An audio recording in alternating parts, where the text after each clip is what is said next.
सोने की कीमतों में रिकॉर्ड तेजी के बीच एसेट मैनेजमेंट कंपनी बंधन ने अपना एक नया फंड लॉन्च किया है। बंधन gold ETF fund of fund लेकर वो आए हैं। क्या कुछ फीचर्स हैं इस ईटीएफ के, इस फंड ऑफ फंड के, आपको अभिषेक जी बताएंगे। कल हमने बंधन silver ETF fund of fund पर बातचीत करी थी। आज गोल्ड ईटीएफ आज का एनएफओ है हमारा, उस पे क्या फीचर्स हैं आपको अभिषेक जी बताएंगे। फिर हम जितेंद्र सर से समझेंगे क्या आपको इसमें निवेश करना चाहिए, निवेश की रणनीति होनी चाहिए, अगर हाँ तो फिर क्या होनी चाहिए। बिल्कुल दिव्या, बहरहाल मतलब दोनों फंड्स एक तरह से एक ही डेट पे आए थे। गोल्ड को ले लीजिए चाहे सिल्वर को ले लीजिए, दोनों एक ही डेट को लॉन्च हुए थे।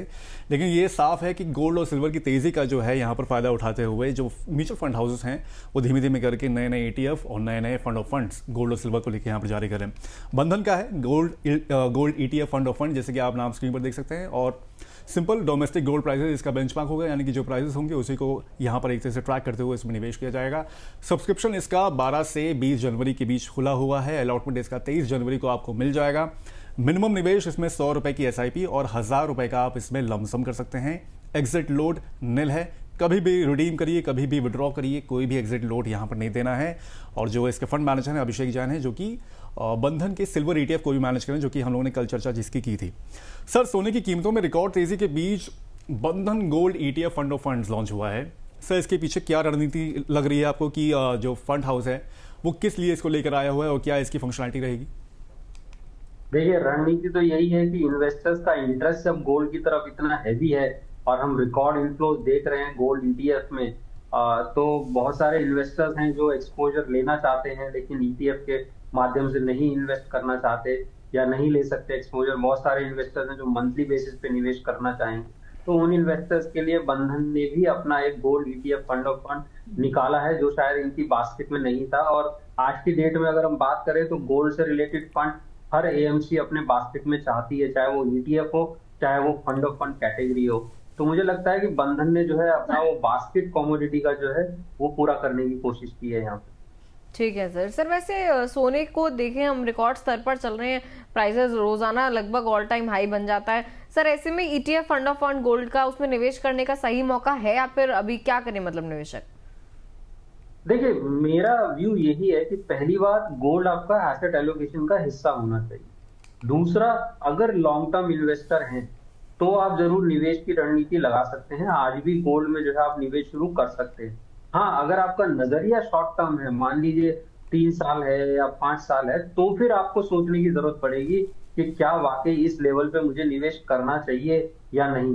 तो लॉन्ग टर्म इन्वेस्टर्स के लिए तो ठीक है, और हो भी सकता है कि करेक्शन देखने को भी मिले। इसीलिए हम एसआईपी मोड या स्टैगर इन्वेस्टमेंट की बात करते हैं कि अगर करेक्शन आता है तो वो करेक्शन उस टाइम भी जो है निवेश चलता रहे। लेकिन कोई लमसम निवेश करता है और करेक्शन बाद में आता है तो वो मुश्किल होता है। तो इसलिए व्यू पे बहुत कुछ डिपेंड करेगा। लॉन्ग टर्म इन्वेस्टर्स के लिए आज भी निवेश शुरू किया जा सकता है, लेकिन कोई अगर शॉर्ट टर्म व्यू लेके चल रहा है तो फिर मुश्किल है कि बताना कि करना चाहिए या नहीं करना चाहिए गोल्ड में निवेश। सर, मौजूदा बाजार को देखें तो फिर गोल्ड के जो भाव हैं वो भी रिकॉर्ड हाई पर पहुंच गए हैं। सिल्वर तो पहुंचा है, 2,80,000 को पार कर गया है। गोल्ड भी 1,43,000 के आसपास सर पहुंच गया है। सर, मौजूदा माहौल में सर क्या लग रहा है कि गोल्ड में निवेश करने का सही तरीका क्या gold ETF, gold fund of funds हैं?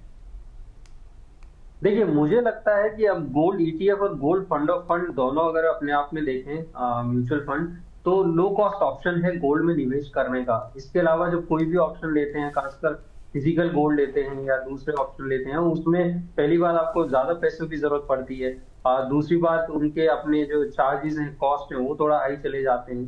तो गोल्ड ईटीएफ या gold ETF fund of fund एक लो कॉस्ट ऑप्शन है इन्वेस्टर्स के लिए, और कम अमाउंट में इन्वेस्ट करने का ऑप्शन इससे बढ़िया मुझे नहीं लगता कि कोई और अच्छा ऑप्शन है। तो अगर गोल्ड में आज भी इन्वेस्टर निवेश करना चाहते हैं तो ये दोनों ऑप्शन बहुत अच्छे हैं। तो सर, ये जो बंधन का gold ETF fund of fund है, इसमें आप निवेश की सलाह देंगे निवेशकों को या फिर जो already existing gold ETF fund of funds चल रहे हैं उनमें ही रास्ता देखें निवेशक? देखिए, मेरा किसी भी एनएफओ से रिलेटेड एक ही सवाल होता है कि ऐसा क्या डिफरेंस लेके आ रहा है इन्वेस्टर्स के लिए कि जो कि इन्वेस्टर्स इसमें निवेश करें। अगर gold ETF fund of fund already मौजूद है, जिनका परफॉर्मेंस भी है, ट्रैक रिकॉर्ड भी है, वो ऑलरेडी इतने सारे फंड्स अवेलेबल हैं, तो क्या नए एनएफओ में निवेश करने से कुछ एडिशनल इन्वेस्टर्स को मिलेगा? ये इन्वेस्टर को सवाल पूछना चाहिए अपने आप से कि क्या एडिशनल उनको मिल रहा है या क्या डिफरेंट उनको अपने पोर्टफोलियो में मिल रहा है। अब जिन इन्वेस्टर्स के लिए ऑलरेडी गोल्ड उनके पोर्टफोलियो में है और वो already gold ETF fund of fund में निवेश कर रहे हैं, तो क्या इसमें कुछ डिफरेंस मिल रहा है? मुझे लगता है एनएफओ, ऐसा एनएफओ जो जिसके ऑलरेडी ऑप्शन बहुत सारे अवेलेबल हो, तो ये म्यूचुअल फंड कंपनी की जो रिक्वायरमेंट है उसको ज्यादा पूरा करता है कि उनकी बास्केट में ये होना चाहिए।